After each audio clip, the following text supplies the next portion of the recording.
2022 жылдын 11 ноябры Бишкек шаардык сотунун кылмыш иштери жана жоруктар жөнүндө иштер боюнча соттук коллегиясы курамында төрагалык кылуучу Динеев, судьялар Карабеков, Ильязова, сот отурумунун катчысы Узбекова, Бишкек шаардык прокуратурасынын бөлүмүнүн прокурору Осмоналиев, жактоочу Сагитова, айыпталуучу Асанбековдун катышуулары менен ачык соттук отурумда Бишкек шаарынын 1-майрандык сотунун тергөө судьясынын 2022 жылдын 25 октябрындагы токтомуна карата жактоочу Сагитованын келтирген апелляциялык даттануусунун негизинде соттук материалды карап, иштин материалдарын изилдеп, ишке катышкан тараптарды угуп, апелляциялык даттануунун жүйөлөрүн талкуулап, Кыргыз Республикасынын Кылмыш жаза процессуалдык кодексинин 416-417 беренелерин жетекчиликке алып, соттук коллегия аныктайт.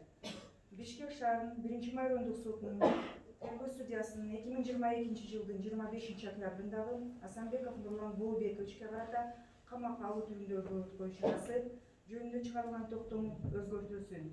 Асанбеков Нурлан Болбековичке карата бөгөткөн чарасы катары үй камагы тандалсын.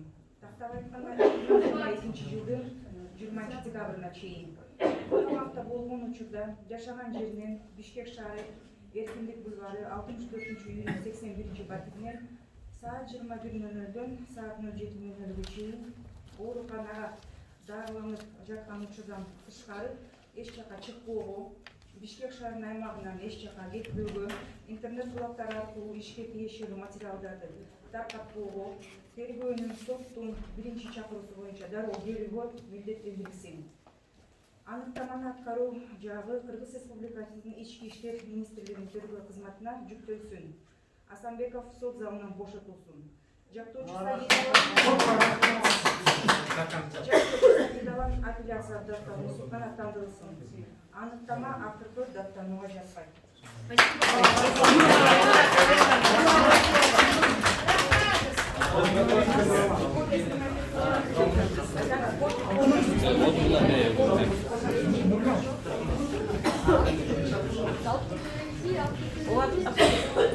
Сейчас надо в больницу.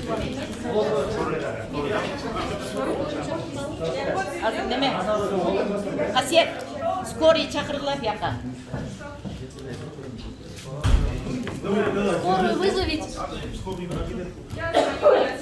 Чергеле скорый чакырып бердиле.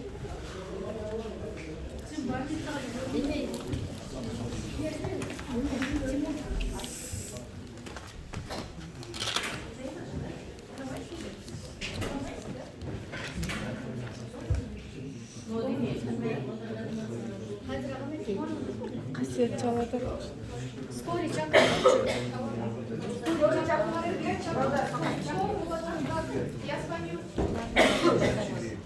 Дам комментарий. В первую очередь, спасибо всем вам, Айсулу Кудайбердиева, Азиза Эжегде, всем правозащитникам, средствам массовой информации.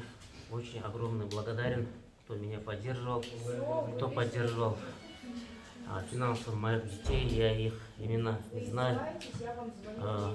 Спасибо всем знакомым, моим друзьям, моим близким. Огромный спасибо за вклад в средства массовой информации, также активистам, блогерам. Спасибо большое вам.